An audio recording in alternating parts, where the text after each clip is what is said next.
Okay, everybody, it's 7 o'clock. We'll go ahead and start the meeting because there's really great entertainment coming up. So at this time, I'd like to call the regular meeting of the Board of Education of December 16, 2015 to order at 7 p.m. Tina? Mary Ann Desecki. Here. Allison Downs. Here. Tina Waniel's here. Rich Flanagan. Here. Jeremy Hargis. Here. John Kowalski. He called. He won't be able to make it tonight. And Dave Satura. Did he call? Okay. He did not call. Okay. Also in attendance is Dr. Borchowski, Miss Wendy Flattery, Miss Kathy Brandt, Mr. Mike Deeney, Miss Melissa Carsmith, Miss Constance Stavro, Dr. Kristen Kopta, Miss Donna Maglione, Miss Tiffany Schultz, Miss Rula Abajan. Okay, we have a quorum, so if you don't mind, we'll stand for the pledge, please. I pledge allegiance to the flag of the United States of America and to the republic for which it stands, one nation, under God, indivisible, with liberty and justice for all. Thank you.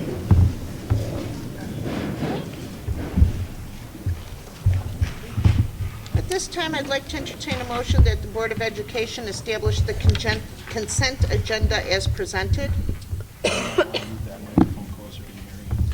I'm sorry. Okay. Do I have a motion? I move. I'll second. Questions, comments, or concerns? Tina, please.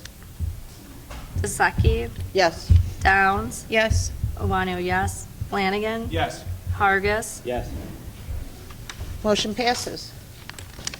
At this time, I'd like to entertain a motion that the Board of Education approve the consent agenda.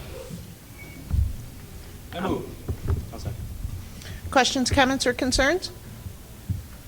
Tina, please. Desecki. Yes. Downs. Yes. Owanio, yes. Flanagan. Yes. Hargis. Yes. Okay, motion passes. There is no items removed from the consent agenda. At this time, I'd like to entertain a motion the Board of Education approve to pay the October 2015 legal bills for Francis Radelet in the amount of $14,661.98. I'll move. I'll second. Questions, comments, or concerns? Desecki. Yes. Downs. Yes. Owanio, yes. Flanagan. Yes. Hargis. Yes. Motion passes. Finance update? Oh, I'm sorry. No, public participation. Public participation, I apologize. At this time, we allow for public participation. Andrew Norte, SPEA.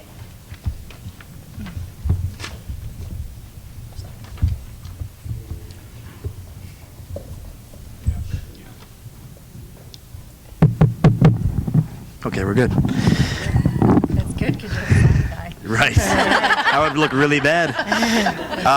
My name is Andrew Norte, and I would like to make a statement on behalf of this SPEA.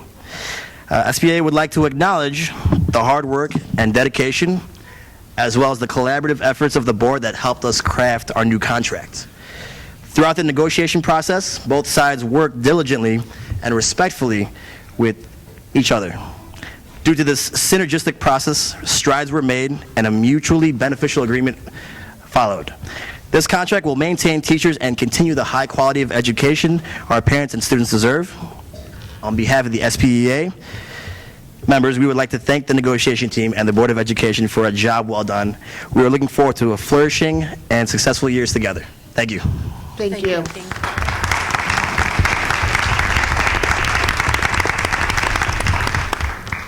This week, we're going to do a little bit different with the principals' reports. We're actually going to have them come up and read them. Whoever's first. I'm sorry, It's voice. Karen didn't tell We me. need the screen down. Oh, yeah, let's do the kids first and then do the principal report. Oh, okay. Let's do that. We're going to change it up. We have entertainment. Are the kids ready? Because they didn't know. They got to be ready. They're ready. Are you guys ready back there? Yeah, ready. All right. Oh, that's right. Good. Sorry. We're going to move out of the way so people can see.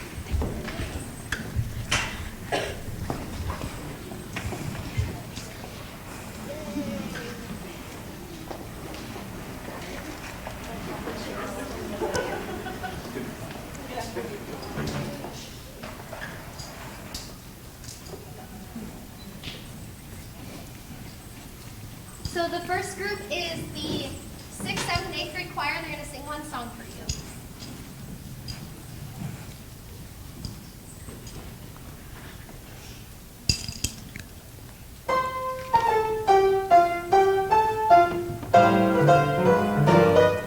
Have a ragtime holiday, a ragtime holiday.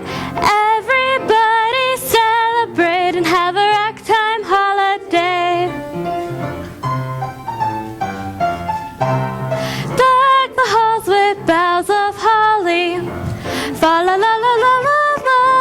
'Tis the season for a ragtime holiday. Deck the halls with boughs of holly. Fa la la la la la la. 'Tis the season for a ragtime holiday. Tooraloo, pat the pen, come be merry while you play. Tooraloo, pat the pen, have a ragtime holiday. Have a ragtime holiday, a ragtime holiday. Everybody celebrate and have a ragtime holiday. Have a ragtime holiday.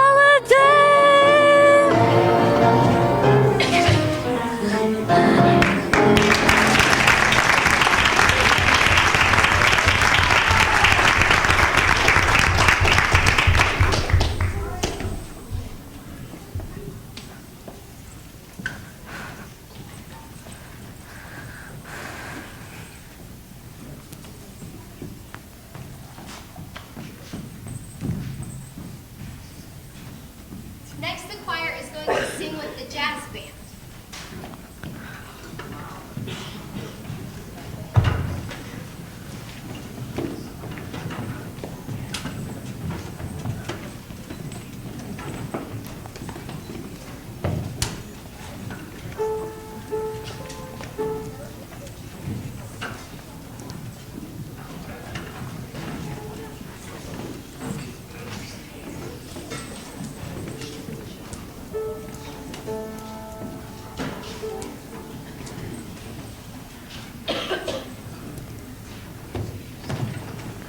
Angels we have heard on high, sweetly singing o'er the plains, and the mountains in reply, echoing their joyous strains.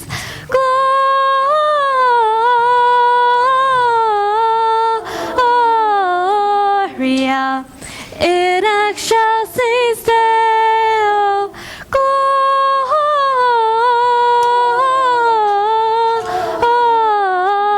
Gloria in excelsis Deo.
so this is our jazz band. This group is composed of 6th, 7th, and 8th graders.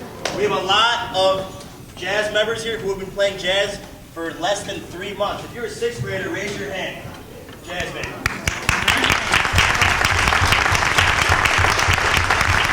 That's a relatively young group. If you're a veteran, 7th grader, raise your hand, please.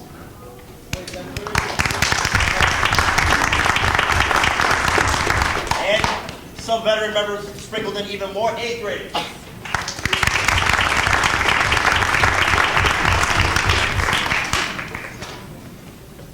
Now, at Washington, our beginning band is going to play with you. They're going to play 2 songs with you. We have over 70 members in our Washington beginning band. Yeah. Very large band.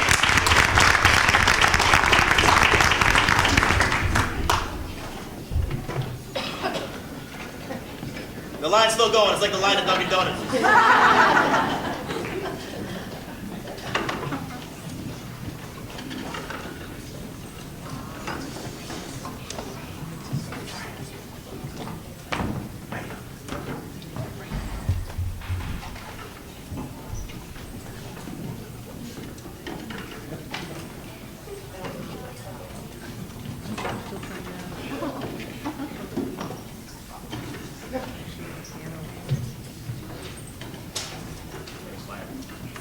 Are we good? Yeah. Good. Okay. Good thing you don't got tubas. I'm saving that for the next guy. Here we go, guys. Here we go. 1, 2. Oh. Forgot to add. First, we're going to play Good King Wenceslas for you. Then we're going to play Jingle Bells for you.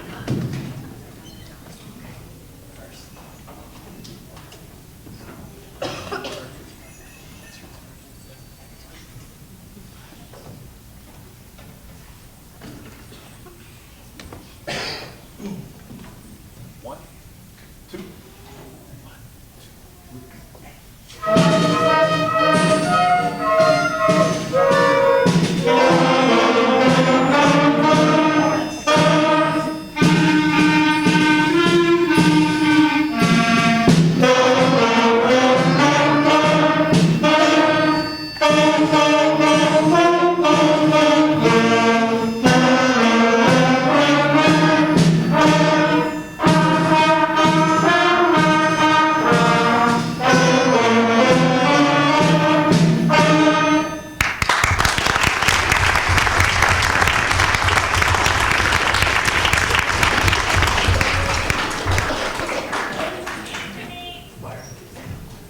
This is going to be our last piece for you. Jingle Bells, feel free to sing along. Parents, please pick up your child in the Wow Space area. The students are going to come back to the band room for a little bit, congregate, we're going to talk, and we'll send them right out. Thank you.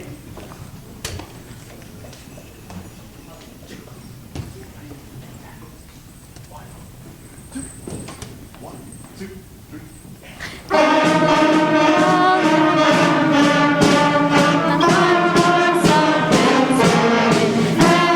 Jingle bells, jingle all the way.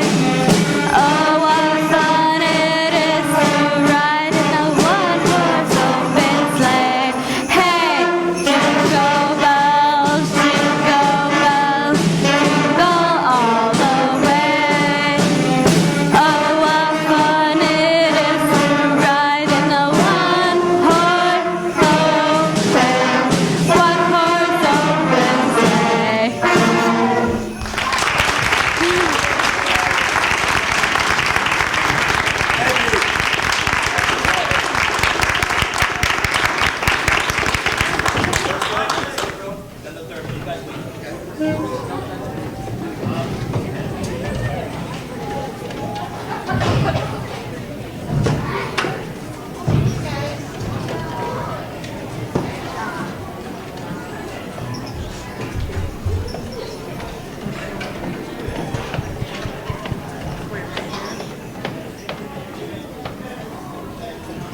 Before you band parents go anywhere, and I don't know why they have me turned down, because I'm such a quiet guy.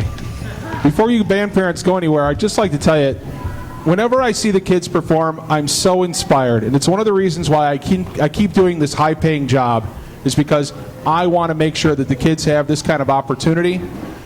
I want to remind you all, though, if your child is going on to East Leiden, there is band and chorus there. And encourage your children to continue with band and encourage them to join the freshman band, because they have a huge group of friends the very first day of school. Thanks.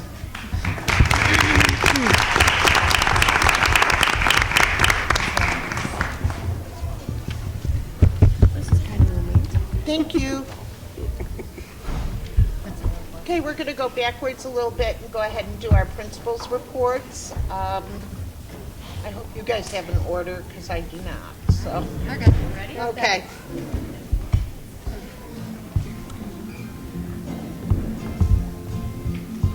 Lincoln Middle School SLC and SLBC students had the opportunity to take a field trip to Equestrian Connections in Libertyville. Equestrian Connections is all about helping people with special needs by connecting them with horses, therapists, and one another. It's about connecting those who need therapy with those who can help them improve their lives. Our students had a phenomenal day interacting with the horses and enjoying each other's company. Our annual PATS and preschool tree decorating event took place on Wednesday, December 9th. Families and children attended this event from 2 to 3 p.m. and made ornaments while caroling and decorating our school trees. It was a wonderful, well-attended event, and we're grateful for the partnership between home and school to make the holiday season special.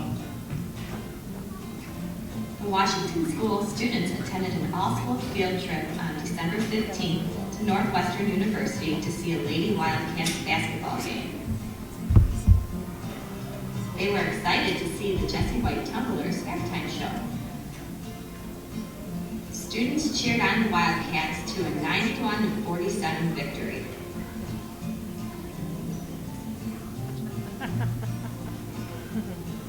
Santa and his elves visited Kennedy and Washington schools on December 14th.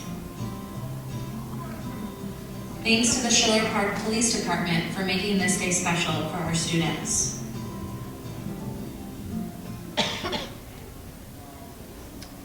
Thank you. That was great. I have to say I'm jealous of these teachers and staff here, because all of us go to work and our work doesn't smile and laugh. God, We don't see our work grow up. It's awesome. No, No, it's that's not. wonderful. I want to thank you, Allison, because you brought this to our attention, and for a long time, principal reports were not even read, let alone presented.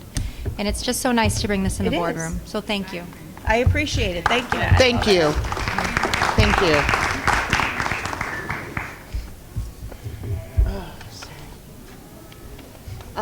Tina, board business? So a lot of what's on the bulletin board was just told in the principal's report. So if you would like to look at the pictures, you're more than welcome to go to the bulletin board to see to look at the pictures more closely. Also, there's a copy of the news release about the park testing, and that's also on the District 81 website if you don't want to stand over there and read it. I have two things to pass out to the board. One is the EdRed legislative dinner is on Monday, January 25th, and there's pre-dinner workshops, a reception and dinner, and then if you want to attend both, so if you could fill that out and let us know. Okay. And also the Leiden area board dinner is on Wednesday, January 27th. So if you can attend both, we'll see each other twice that week. Is it at East or West? It is at West Leiden. Okay. Okay. I'll pass that one this way. Sure, thank you. Pass that down. Thank you, Tina. At this time, we have old business information. We have a facilities committee update. Tina, I believe you're giving the update for the facilities committee? I am. Thank you. Okay. So we met last month. Closer, sure. I think your voice is going because of It is. being sick. Oh my gosh, She got Rich's cold. I don't know what I did to this. It is not. I'm on a panel. Several rude gestures for you. I've been around a lot of sick adults, including Rich and Allison, so. Hey, Allison's all, I'm off the hook. I got it from Rich. Okay, back to business. Okay, so the facilities committee met, and the reason for our meeting was due to the increased enrollment and overcrowding and safety concerns at Kennedy School. So the facilities committee explored different options on what we can do to help relieve this issue.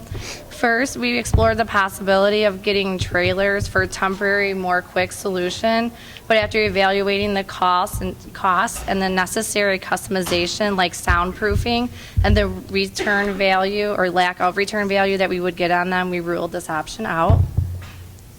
Second, we explored the idea of taking a grade from Kennedy and moving it over to Washington. But after the extensive space utilization survey that DLA did, we realized that we would have to add just as much space to Washington to move that grade over as we would have to put on to Kennedy. And also, Washington just doesn't have as much land as Kennedy does to add on to. they can't hear you in back, sorry. Thus, we recommend, is this even on? No, it's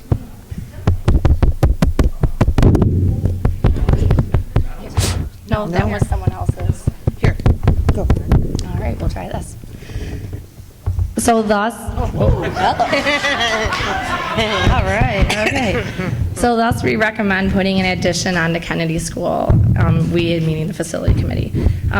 There was some very thorough conversation from all the members concerning changes with drop-off, pickup, flooding, is there enough of a retention pond, are we meeting the necessary needs, the changes in the learning environment, and most importantly, we wanted to focus on how will this improve the student learning environment. Thank you, Tina. Oh, hello? Why are these not working? I don't know. You guys gotta understand our tech guy. Well, yes, we know. Okay.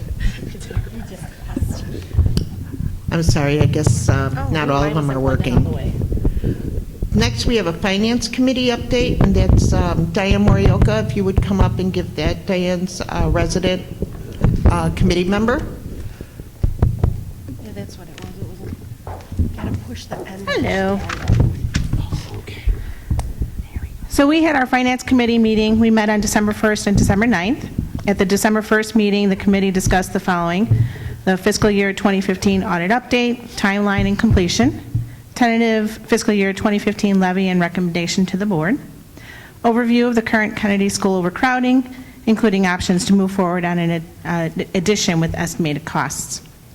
The addition would address the current overcrowding, arrival and departure traffic issues, safety, moving all classes out of the basement, overview of the district's current debt position and future options, discussion on alternatives to fund the addition for Kennedy School, including a review of the new qualified school construction bonds at a 0% interest rate and maintaining a lower levy on all debt.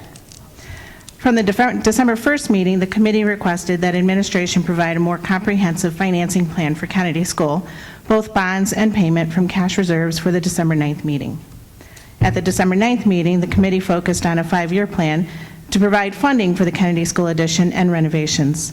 The plan will be completed in phases. Each year, the district can review the status of the project and determine the best way to fund the construction. Phase 1 is going to include the addition to address the overcrowding. Additional phases including renovations for the 21st century learning, and the later phases can be modified if necessary. Additionally, the committee reviewed the 2015 levy. This levy will reflect a decrease in the bond and interest payments. The committee focused on maintaining these lower bond payments moving forward, and Wendy's going to expand on that during her presentation. The committee is recommending the board to move forward with the 5-year plan to finance the Kennedy School addition and renovations. The project will be paid for through a combination of cash paid from fund balances and financing with working cash fund bonds.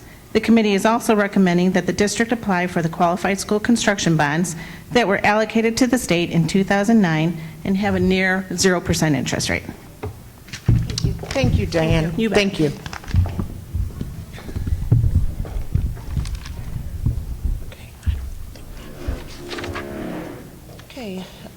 business action, there's none.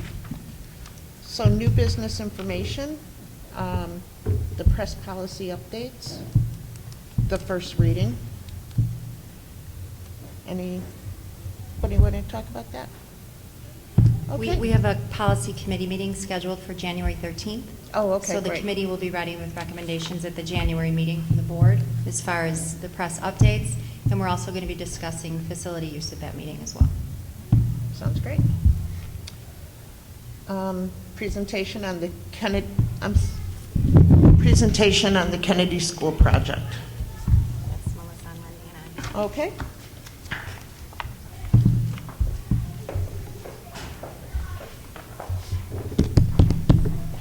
Oh, it's on. Thank you. It's on now.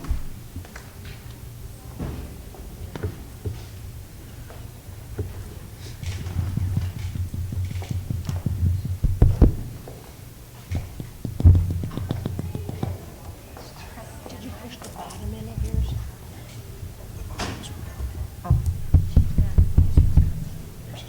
Okay, thank you. The green light is blinking. Is it? Mhm. I think it's just warming up. Oh, there it is. Thank you. Good evening. Yes, it gives us great pleasure to stand before you this evening and present what hopes to be a very exciting time for District 81's future. We're proud to be members of District 81's learning community, which always puts children at the forefront of its decision-making.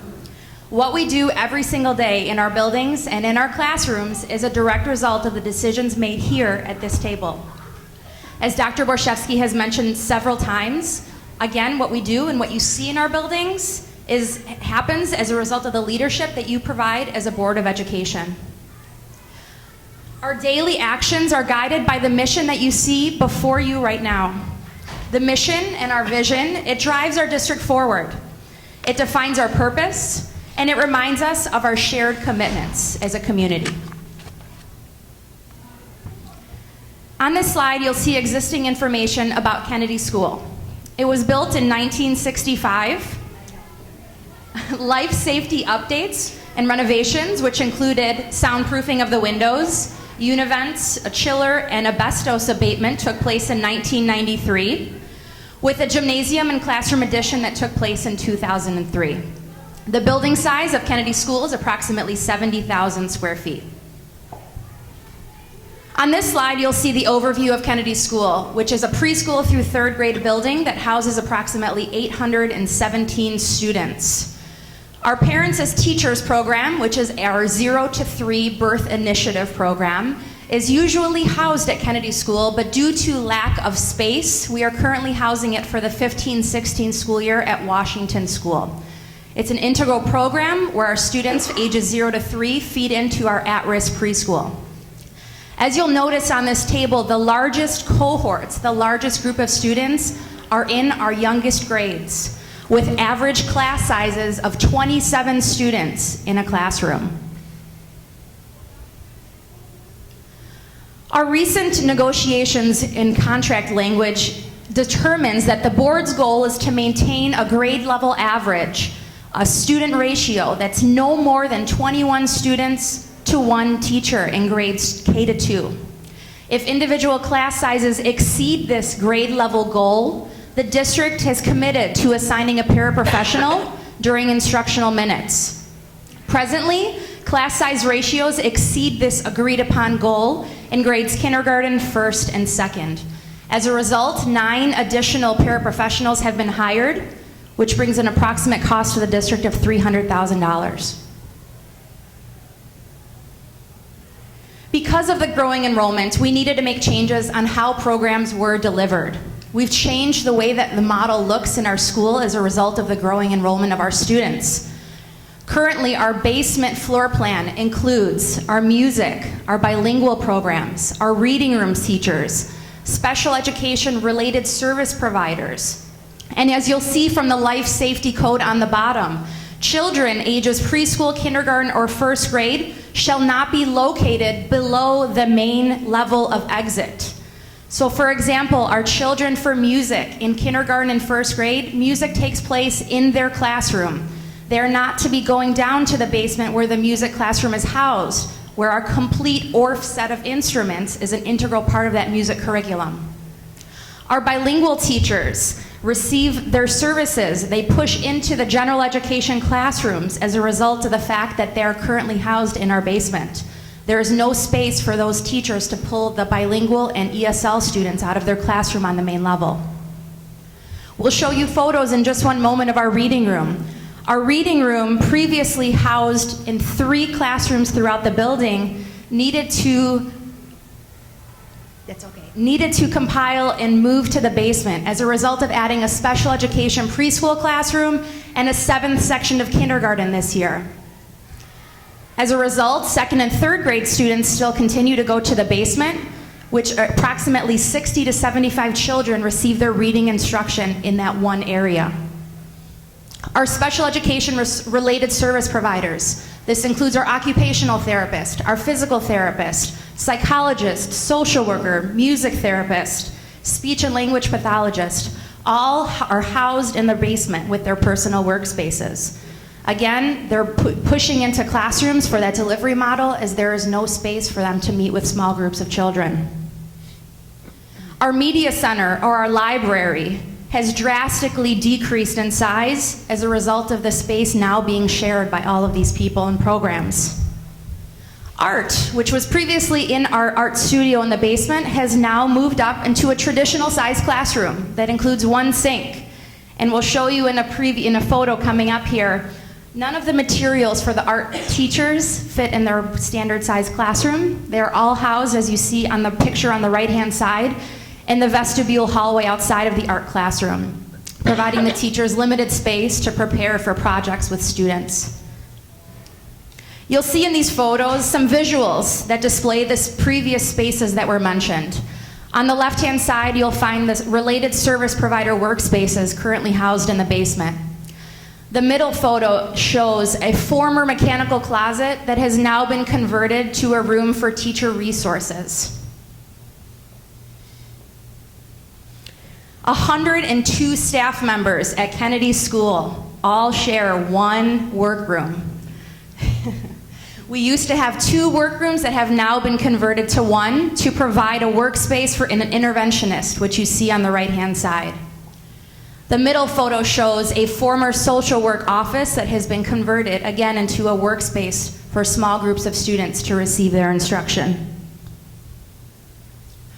And finally, as previously mentioned, our 9 reading room teachers that formerly occupied 3 classrooms that needed to be converted into learning spaces in classrooms this year are all housed in the basement. So between 60 and 75 2nd and 3rd grade students receive reading room instruction in the basement at one time. As you can see, we are doing our best at Kennedy School to meet the growing needs of our student enrollment. When DLA completed a utilization study and they examined the amount of space that we use and occupy at Kennedy School, it was determined and very evident that Kennedy School is over capacity and requires additional space to meet the needs of student occupancy and to address safety concerns. When looking at the overall space available for teaching and learning, Kennedy School is 22% over full capacity and 62% over practical capacity. 100% of the classrooms and learning spaces at Kennedy School are used throughout the entire day.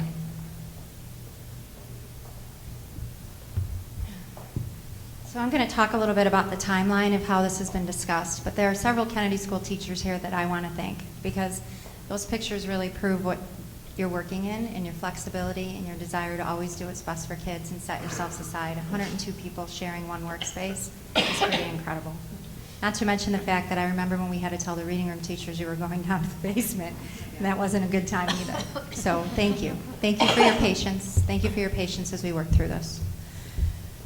So we've been talking about this for a very long time. This timeline shows you that it started in November of 2014, but actually we can go back to August of 14 when kindergarten enrollment was actually placed on the agenda as a topic for discussion under new business information. And at that time, we talked about how we were seeing a rise in the size of our cohorts.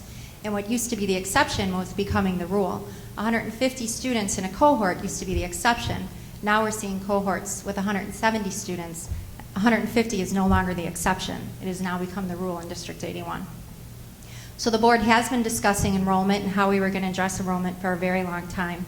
They hired DLA architects at the November 14th meeting, and we hit the ground running with that firm immediately assessing our building needs. At the February 24th meeting, we brought the facilities committee together, and at that time we started discussing what our priorities were. We had a conversation about securing our entrances and updating our fire alarms in the best interest of student safety. DLA shared some potential options to secure our entrances at that committee meeting, and then they also at that time introduced the concept of doing a facility survey to take a look at what was going on with our facilities and pinpoint major factors that may need to be addressed, and to look at how were we using our space. Are we using it in the most efficient and effective way? At the March 2015 regular meeting of the Board of Education, the board approved updating the entrances, updating the fire alarms, securing the entrances, and at that time they decided that they would use their fund balances to pay for those projects. They were successful. Our entrances have been secured. Our fire alarms are updated to the same standard that they are here at Lincoln Middle School, which is a big deal when we think about firemen coming into a building in the event of an emergency. They can now look at a panel and know exactly where they need to go to get the kids out safely. So thank you, board. The April 2015, our architects came in and they did building walkthroughs with Mike Deeney and our principals. And at that time, it became abundantly clear that they needed to create a program summary for our schools. And the purpose of the program summary would be to determine, again, how we're using our space, and then how our space or lack thereof was impacting teaching and learning. And that report became our guiding force in the decisions that we made going forward. Sorry. DLA does a very nice job of involving stakeholders. So in July, over the summer, we had teachers come in and meet with the architects, and they did a curriculum review. The architect wanted to gather information from our teachers. How do you teach?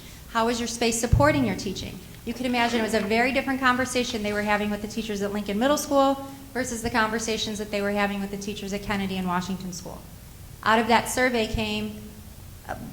became a very important piece of our program summary, because that's where we started to have the conversation about 21st century learning spaces and what we needed to do at Kennedy School, not only to improve safety and give more space, but think about 21st century learning and how we needed to update the space to make that happen. That brought us to August of 2015. Finance and facilities came together. We had one big meeting. Both of those committees came together. There were many of us in this room. At that time, DLA presented the facility survey to both committees. They talked about, the pluses and minuses of our buildings.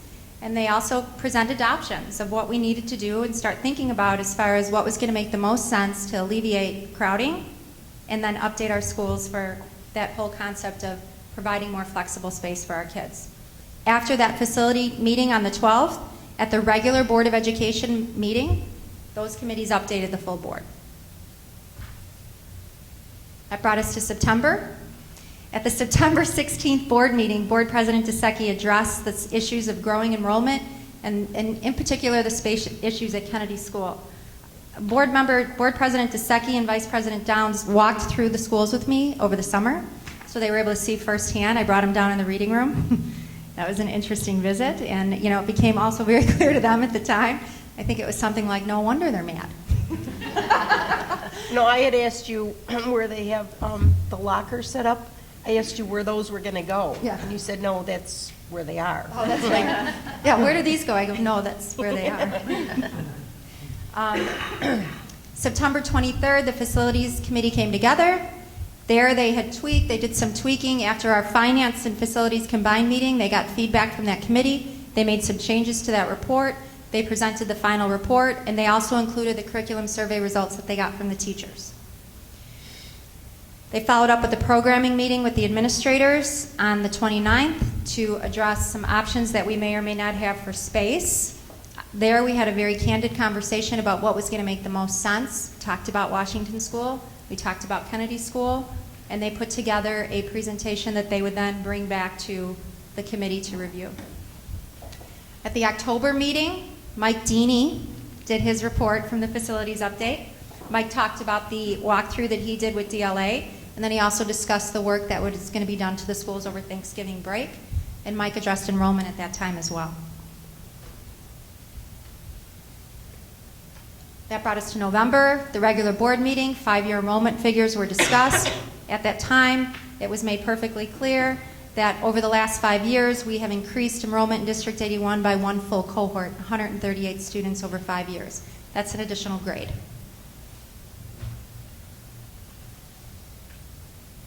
That brings us to November.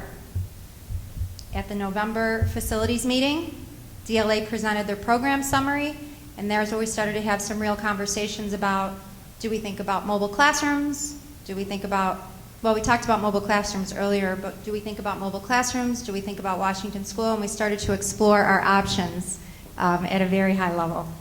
I got a phone call that night. That brings us to the Finance Committee meetings in December. And as Diane shared, we had a meeting on December 1st. We talked about the scope of the project. We talked about a general funding plan. Wendy's going to get into this a little bit more. Then we came back on December 9th, and we tightened that up, and we gave a very specific 5-year plan to that committee of how we were going to pay for this. The committee considered several options. Again, we looked at mobile classrooms as a possibility. The cost of mobile classrooms would have been about $315,000 to $375,000 to add 2 classrooms, 2 mobile units with 3 classrooms each in them, plus an additional $2,000 a month. That didn't include the cost to soundproof the mobiles, and they had never had anybody even ask them that question before. In fact, when Marianne said, well, what about soundproofing? They said, I don't even know if you can soundproof. Well, what we know is we can't have kids in mobiles in Schiller Park if they're not soundproof. We also talked about moving preschool and kindergarten over to Washington School and make that an early childhood center. The problem was the space that was needed at Kennedy to accept a K-5, a K-1, 2, 3, 4, 5 building wasn't going to be enough when we thought about the additional art, gym, and lunchroom space that we were going to need. We talked a lot about moving 3rd grade to Washington School. In fact, this is what we thought was going to happen. This, in our minds at the time, made the most sense. We thought this was a logical solution. We couldn't put a 2nd story on Washington School. The building wasn't built initially to support a 2nd story, which we thought was going to be the easiest thing. What we learned was that school was pretty much landlocked, and the amount of money it was going to cost, in fact, 2 of our committee members stopped DLA from even presenting it because they jumped ahead in the presentation, was counterproductive, which led us to the final decision to put an addition onto Kennedy School. We talked about the objectives of these projects, and in these conversations, we had a lot of dialogue about want versus need. We want a lot of things, and you'll see some of those things we want. We hope we're going to get them. What we need is an addition. We need more space. We need work to our site to get our kids in and out of that school in a safe and efficient way. Want versus need. We need more space. So the objectives of this project is to create additional learning spaces to accommodate our enrollment. Again, increase the site so that we can improve efficiency and safety, getting our kids in and out. Through this project, we're going to address all our pending life safety issues. And then hopefully down the line, we'll be able to renovate and convert our building into a 21st learning space. The project has a 5-year timeline. Phase 1 of the project is site work and 8 additional classrooms plus 4 reading rooms. Phase 2 is the media center, moving the media center, art room, music room upstairs. 3 additional special education classrooms, 4 preschool classrooms in the PAT space. The goal is to have both of these phases done by winter of 2016. Phase 3 will include the East Wing, that we're calling, that's the bilingual special education, intervention space for our occupational therapists and PT therapists, sensory room, and a faculty lounge. and even a copy room. Phase 4 is renovation of the first grade hallway, the administration center, the nurse's office. We're adding a parent space to Kennedy School, or we hope to, a space where our parents can come into and, use the computer. Register their kids, not have to sit in the lobby or at the principal's desk and register. And part of that phase is a conference room, psychologist space, and social work offices. And then the final phase is to update the kindergarten hallway, make the kitchen bigger and the cafeteria more efficient so that we can not have kids waiting in line for 10 minutes to get their lunch. This is just a classroom prototype that they're sharing with us. So the idea of 21st century learning is that there's those breakout spaces and that flexibility for kids to move around and work in groups. This is a very raw initial prototype, but it was exciting, so we wanted to share it. The point of sharing this timeline before Wendy goes into the funding plan is I want to make sure everybody understands that this board has been thoughtful. We've been talking about this for a long time. Our teachers have been patient, but there's a real need here that needs to be addressed. In looking at the funding, the board was really adamant about using some of the fund balances that they've been so good about saving over the last few years, as well as paying for this through some bond issues. So we looked at a combination of using fund balances and working cash fund bonds. And the main goal that the board emphasized was maintaining a flat bond and interest levy. No more increases, making it flat for everyone. So part of the funding plan, recently in November, the state just announced that the 2009 qualified school construction bonds, which were issued to the state, about a $500 million was issued to the state in 2009 under the American Recovery and Reinvestment Act, were now finally going to be released so that schools could use it. As part of the process, the Illinois State Board of Ed allows all of the schools to put in an application and qualify for this federal subsidy. What's nice about these bonds is they're literally 0% interest. So this could be a really nice thing and perfect timing for the board to access a financing tool that'll cost us next to nothing to move forward on a project that is desperately needed. So we're hoping that we can get our application in by January 15th. The savings on these bonds over traditional tax-exempt bonds is about $1.5 million. As an additional part of this funding plan, in 2018, the bonds that were sold under the referendum, which are the 2008 and 2009 bonds, will be callable in 2018. Right now, if rates don't go up too much, we will be able to refinance them for a savings of nearly $1 million. That will also flatten the bond and interest levy. The other thing that's really nice about this plan is it's done in phases, and having phases allows the board to reevaluate where we are based on our finances every single year. We do the addition. If the finances aren't there, maybe we don't renovate some of the other classrooms to 21st century. Maybe we wait a little bit. So they can reevaluate every single piece of this plan throughout the time. This graph is kind of the costs. So if you look at the different items that we would be doing, we have the cost, the contingencies, everything all in very high level numbers. We anticipate that these numbers will probably come down. But if you look over to the very right there, it shows the funding sources. So the initial addition is going to cost about almost $11 million.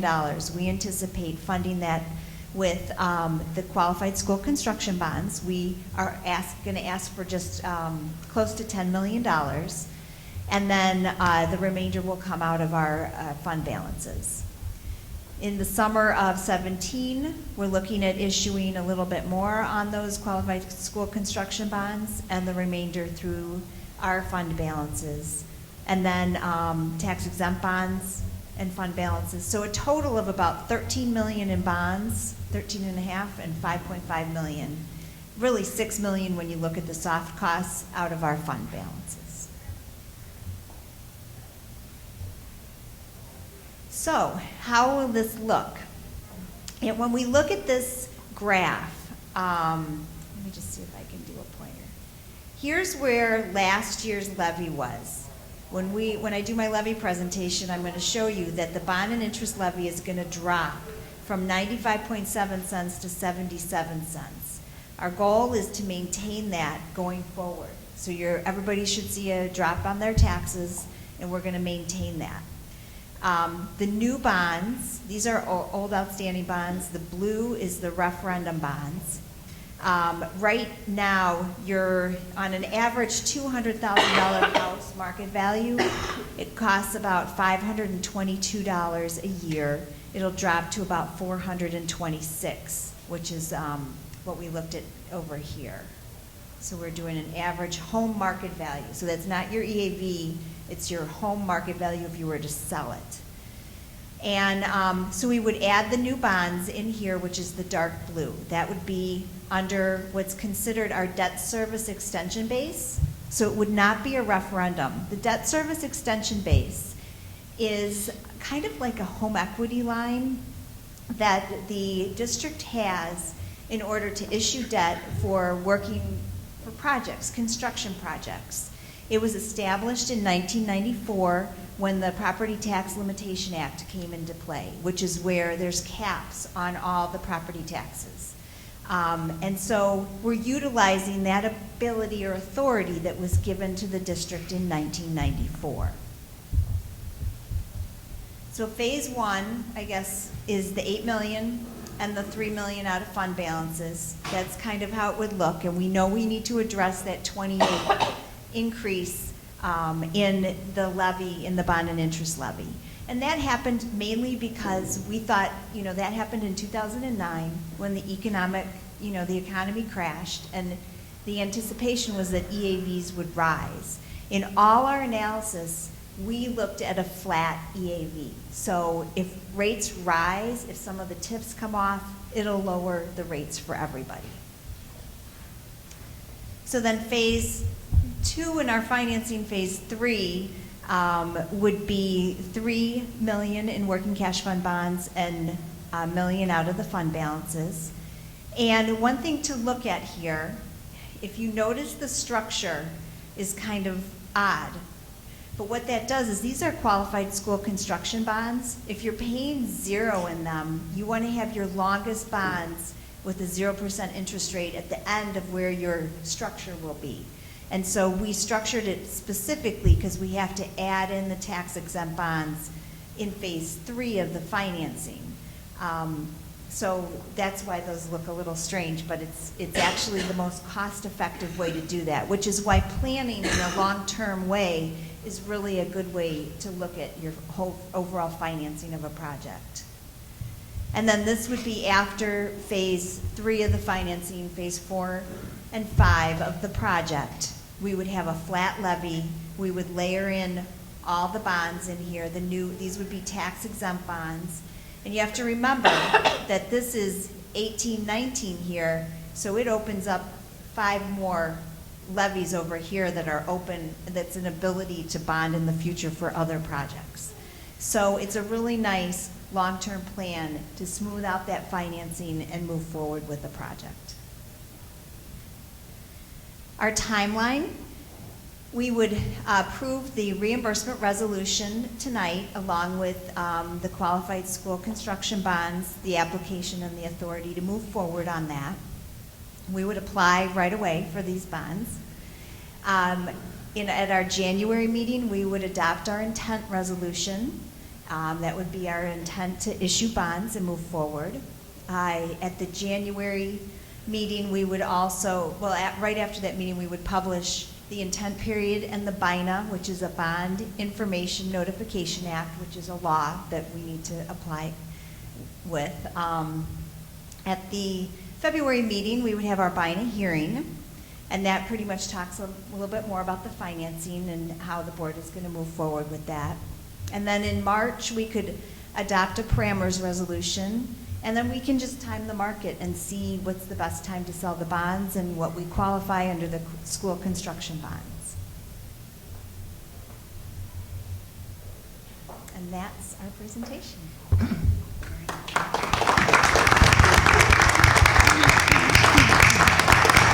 So I think the plan is, if this passes this evening, to have a community meeting in January, hopefully before the January board meeting, and hopefully at that time we'll have schematic plans and better pictures that we can share.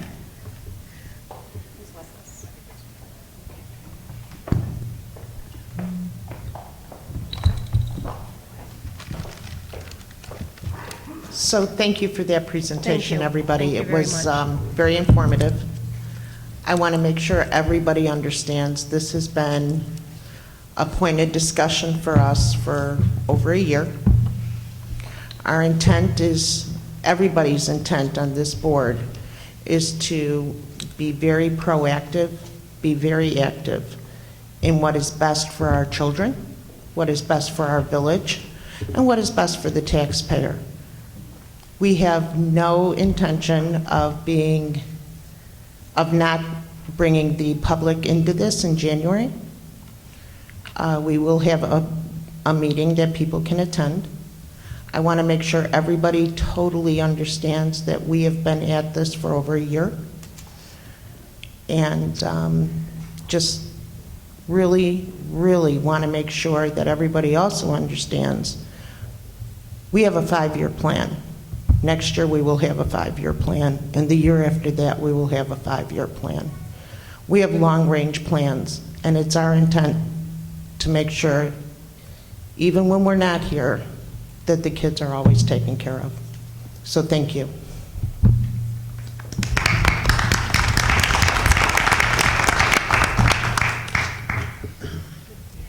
Sorry. Okay, authorization. Do you want to read? This is just to approve the project. Oh, I'm sorry. I'd like to entertain a motion the Board of Education approve authorization allowing the administration to proceed with plans to construct an addition at Kennedy School. I move. I'll second. Questions, comments, or concerns? I just wanted to add to what Mary Ann said and kind of show everybody this. This is the report from DLA, the architects. I had a student at Kennedy, and we all knew it was an issue until you see some of these numbers on paper. It hits you in the head. Like, this book is hitting you in the head. And it's unbelievable that you guys dealt with this as long as you have. It's unbelievable. Thank you. DeSecchi? Yes. Downs? Yes. Omani, yes. Flanagan? Yes. Hargis? Yes. Motion passes. Thank you.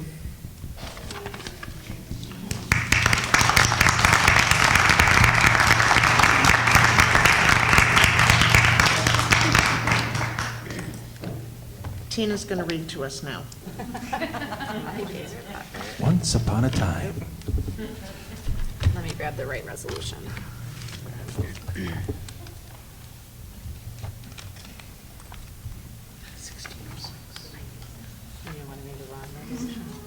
I don't want to have to read it twice.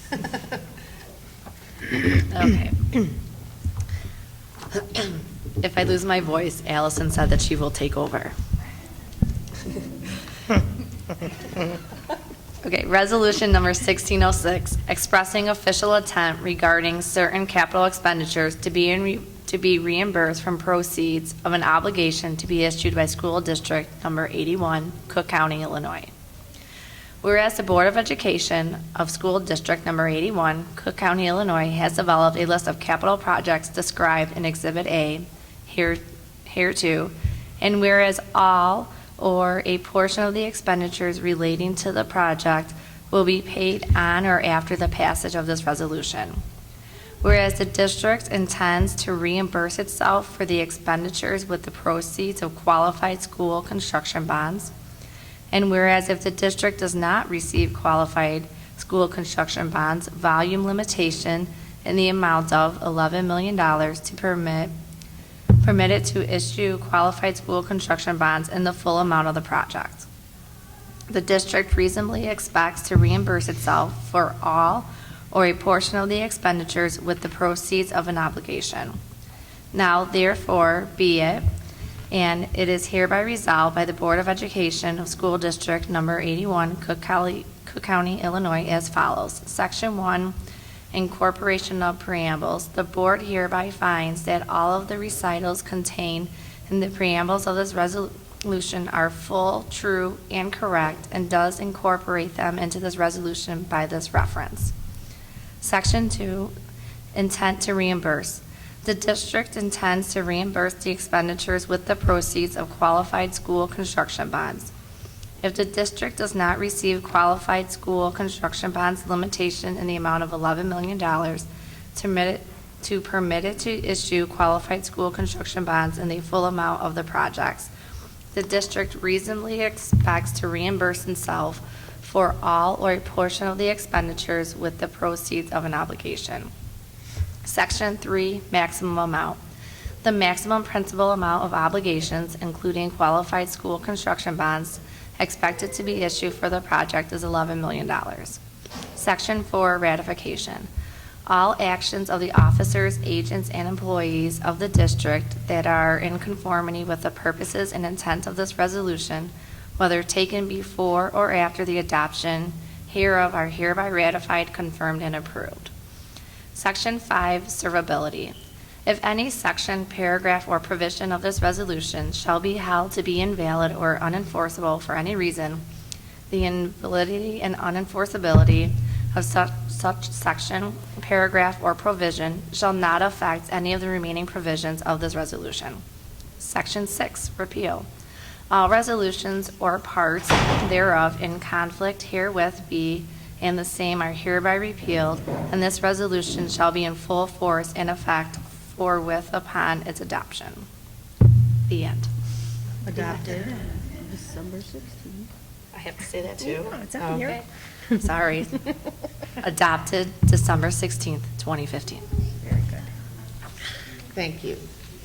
I'd like to entertain a motion, the Board of Education adopt resolution, we will number 1606, expressing official intent regarding certain capital expenditures to be reimbursed from proceeds of an obligation to be issued by School District 81. I move. Any questions, comments, or concerns on the resolution? Can she read it one more time? No. Any questions, comments, or concerns? Please refer to your board package. Tina, please. Tasaki? Yes. Downs? Yes. Iwanyo, yes. Flanagan? Yes. Hargis? Yes. Motion passes. Are you okay for the next resolution? I think so.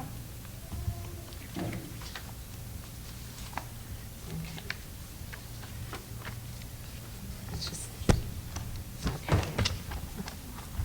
Let me take a sip of water first. It's only 7 pages. Resolution number 1607, approving an application to the Illinois State Board of Education for qualified school construction bond designation for obligations to finance certain capital projects in and for Schiller Park School District 81, Illinois, authorizing the President of the Board of Education of said school district to execute said application and directing an official of said school district to submit said application. Whereas in order to assist state and local governments in financing capital projects at lower borrowing costs and to stimulate the economy and create jobs, on the 17th day of February 2009, the United States Congress enacted the American Recovery and Reinvestment Act of 2009, which act authorizes the issuance of qualified school construction bonds to finance the construction, rehabilitation, or repair of public school facilities, and whereas part of the Hiring Incentives to Restore Employment Act. Congress added provisions to the Internal Revenue Code of 1986 as amended, which permit state or local governments to obtain certain certain tax advantages when issuing QSCBs. And whereas if the QSCBs meet conditions set forth in the Hire Act, the QSCBs are eligible for a direct payment from the United States Treasurer equal to the lesser of the amount of interest payable on the QSCBs on an interest payment date, or the amount of interest that would have been payable on the QSCBs on an interest payment date if such interest was determined at an applicable credit rate set by United States Treasury. And whereas an allocation of nationwide volume limitation is required in order to issue QSCBs, and whereas on November 20th, 2015, the Illinois State Board of Education approved allocation guidelines and an application process for the volume cap, which was allocated to the state of Illinois. And whereas the order to avail of the provisions of the Hire Act, including specifically the right to receive the direct interest payment subsidy from the United States Treasury for QSCBs, the Board of Education of the district has determined that it is advisable, necessary, and in the best interest of the district to apply to ISBE for volume cap for obligations to finance certain capital projects in and for the district. Now therefore be it, and it is hereby resolved that by the Board of Education of Schiller Park School District 81, Illinois, as follows. Section 1, Incorporation of Preambles. The Board hereby finds that all of the recitals contained in the preambles of this resolution are full, true, and correct, and does incorporate them into this resolution by this reference. Section 2, Determination to apply. The district shall apply to ISBE for volume cap for the bonds. The amount of volume cap requested and a description of the projects to be financed are set forth in the application of the volume cap, a copy of which is now before the board. Section 3, Approval of Application. The application is substantially in the form now before the board is hereby approved. The president of the board is hereby authorized and directed to execute the same, his or her execution, to constitute conclusive proof of action in accordance with this resolution, and approval of all completions or revisions to the application necessary or appropriate. The Director of Finance and Operations is hereby directed to submit the application to ISB prior to January 15, 2016. Section 4, Further Proceedings. The board hereby approves the issuance of the bonds subject to the receipt of volume cap and adoption of all other proceedings as may be necessary in accordance with applicable law. Section 5, Effective Date. This resolution will be in full force and effective forthwith upon its adoption, which will be today if adopted. The end. Thank you, Tina. At this time, I would like to entertain a motion the Board of Education adopt a resolution, we will number 1607, approving an application to the Illinois State Board of Education for a qualified school construction bond designation for obligations to finance certain capital projects in and for Schiller Park School District 81. I second. Questions, comments, or concerns? Tina, please. Stuckey? Yes. Downs? Yes. Wanio, yes. Flanagan? Yes. Hargis? Yes. Thank you. Motion passes. This one you don't have to read. I would like to entertain a motion the Board of Education adopt resolution number 1608, authorizing an amendment to the intergovernmental agreement relating to the O'Hare Noise Compatibility Commission. I'll move. Second. Questions, comments, or concerns? We have noise from O'Hare. Who knew? Tina, please. Stuckey? Yes. Downs? Yes. Wanio, yes. Flanagan? Yes. Hargis? Yes. Motion passes. You know, I mean, I even asked the guy when we were talking about the mobiles, like, how are we going to soundproof them? and he looked at me like I was nuts. But then one day, he was up on the roof when a plane came over at Washington School, which is when we realized, you know, we couldn't do it. He said he ducked. He really thought it was over. So, I mean, we have noise. Welcome to Schiller Park. Yes. I'm going to open the motion, and then you go ahead. Thank you. I'd like to entertain a motion, the Board of Education adopt the 2015 tax levy as presented. I'll move. I'll second. Okay. We're going to have Wendy do her presentation, and then we'll ask for questions, comments, or concerns. Thank you.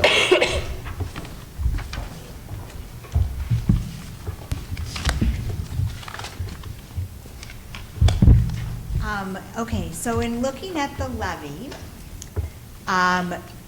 couple things when you're looking at the district's levy. First of all, we're tax capped.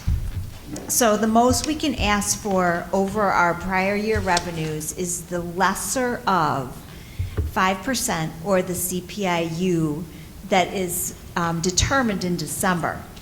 Last December, it was 0.8 or less than 1%. That is the maximum amount of additional revenues we can ask for. The only thing that's outside of this tax cap is new property. So renovations to property, renovations to commercial property, that only new items can be outside of the tax cap. And so and then also in Cook County, the March 15th payment reflects 55% of the 2014 tax levy. You really won't see this levy until August or September of 2016.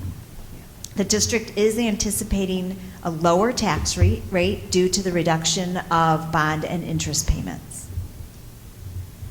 So in just kind of taking a look at the market,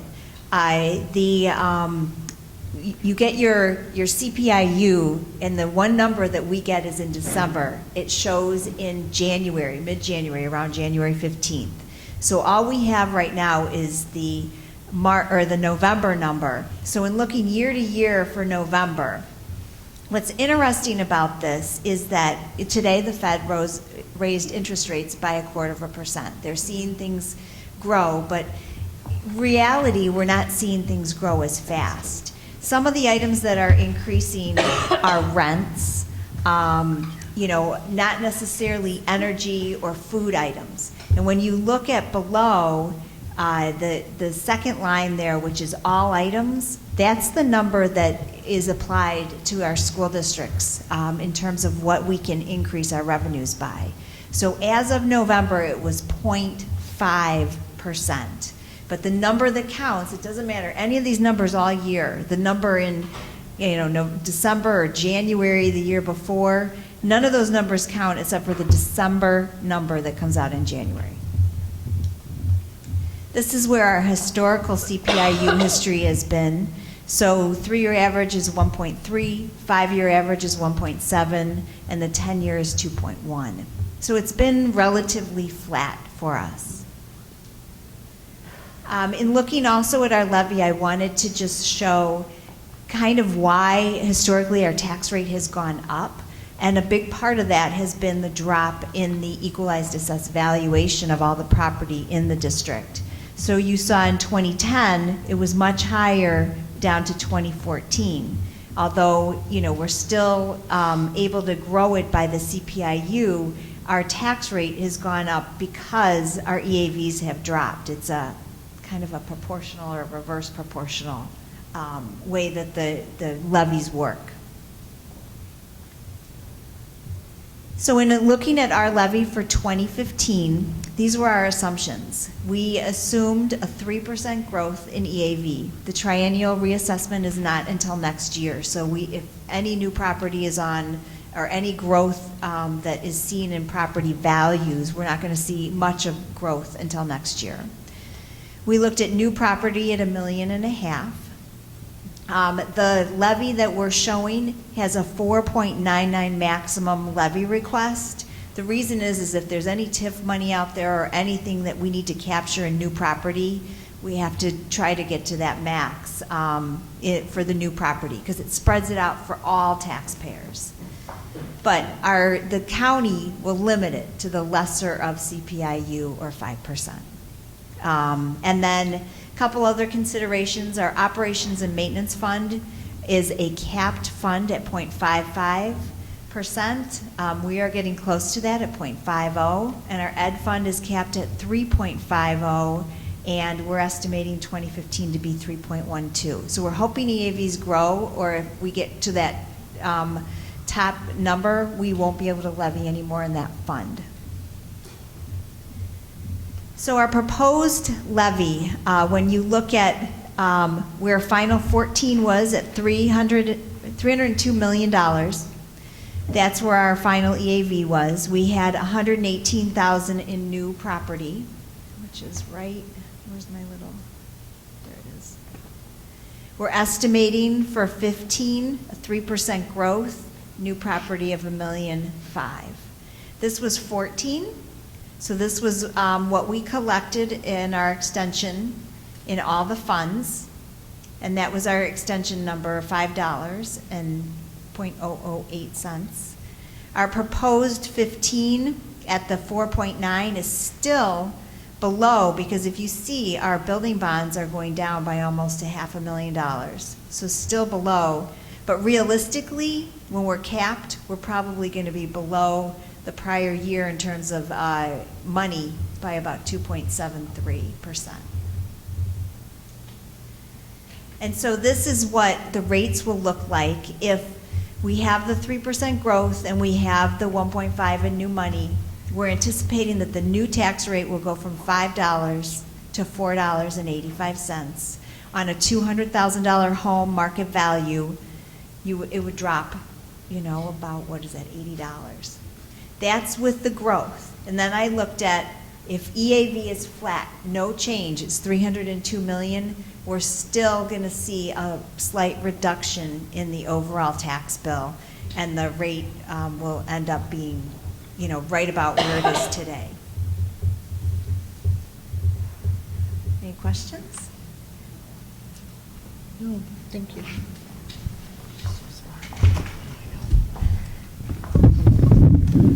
Just in case anybody had a question about where are we going to have $1.5 million worth of new growth, because that was my first question, what's being built. But it includes upgrades, it includes remodeling, it includes anything that upgrades. So I couldn't figure out where $1.5 million was coming from either, but Wendy explained it to me, just so everybody knows. Okay, at this time, is there any questions, comments, or concerns on the levy?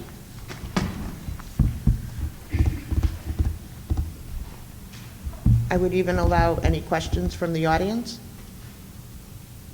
Okay. Tina, please. Taseki? Yes. Downs? Yes. Guanio, yes. Flanagan? Yes. Hargis? Yes. Motion passes. Thank you. At this time, I'd like to make a motion the Board of Education adopt Resolution 1609 authorizing reduction of certain fund levies for the 2015 levy year. Move. I'll second. Questions, comments, or concerns? Tina, please. Taseki? Yes. Downs? Yes. Guanio, yes. Flanagan? Yes. Hargis? Yes. Motion passes. At this time, I'd like to entertain a motion the Board of Education approve the certified long-term replacement teacher extension of Jennifer Falone, the multi-age teacher, effective January 4th, 2016 through the remainder of the 2015-16 school year. I'll move. A second. Questions, comments, or concerns? Tina, please. Taseki? Yes. Downs? Yes. Guanio, yes. Flanagan? Yes. Hargis? Yes. Motion passes. At this time, I would like to entertain a motion the Board of Education approve the certified staff hire for the remainder of the 2015-16 school year. Jennifer Mauk, .4 FTE, speech language pathologist at Kennedy School effective December 14, 2015. Move. I'll second. Questions, comments, or concerns? Tina, please. DeSeki? Yes. Downs? Yes. Kiwanis, yes. Flanagan? Yes. Vargas? Yes. Motion passes. At this time, I would like to entertain a motion the Board of Education approve the parental leave for Carly Lazinski from January 4th, 2016 through the remainder of the 15-16 school year. I'll move. I'll second. Questions, comments, or concerns? Tina, please. DeSeki? Yes. Downs? Yes. Kiwanis, yes. Flanagan? Yes. Vargas? Yes. Motion passes. At this time, I would like to entertain a motion the Board of Education approve the following classified staff hiring for the remainder of the 2015-16 school year. Linda Jennings, paraprofessional at Kennedy School, effective November 16, 2015. Erin Moza, paraprofessional at Kennedy School, effective November 16, 2015. Michelle Nelson, paraprofessional at Kennedy School, effective November 30th, 2015. Yasica Paz Garcia, paraprofessional at Kennedy School, effective November 30th, 2015. Ophelia Golden, paraprofessional at Kennedy School, effective December 7th, 2015. I move. I'll second. Questions, comments, or concerns? I apologize if I mispronounced your name. Tina, please. DeSeki? Yes. Downs? Yes. Kiwanis, yes. Flanagan? Yes. Vargas? Yes. Motion passes. At this time, we allow for a second public participation. Jeremy, do you have any forms down there? I don't think so. Okay. No. I did not have any other new ones, so. I'm sorry? Come on up. We'll fill it out as you're speaking. Michelle, thank you. Sorry, I didn't know there was another one. Oh. Good evening. My name is Michelle Howlett, and I'm a second grade teacher at Kennedy School. I'd like to take a moment and thank you on behalf of all the teachers and staff at Kennedy School. We are beyond grateful to embark on this journey with you. I think I can speak for everyone when I say that the addition and transformation of turning Kennedy into a 21st century school is much needed and extremely appreciated. We can't thank you enough, and we promise to continue to provide each and every student with stellar learning opportunities that will mirror a 21st century learning environment. Again, thank you from all of us, and we wish you happy holidays and a happy new year. Thank you.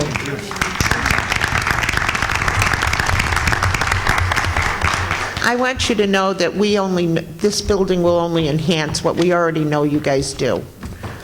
We want to thank you for doing what you've done in the space and the constraints you've had.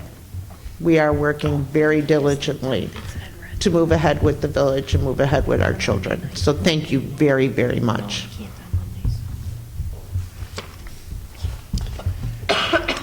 At this time, I'd like to entertain a motion the Board of Education adjourn the regular board meeting of December 16, 2015 at 8:25, 24?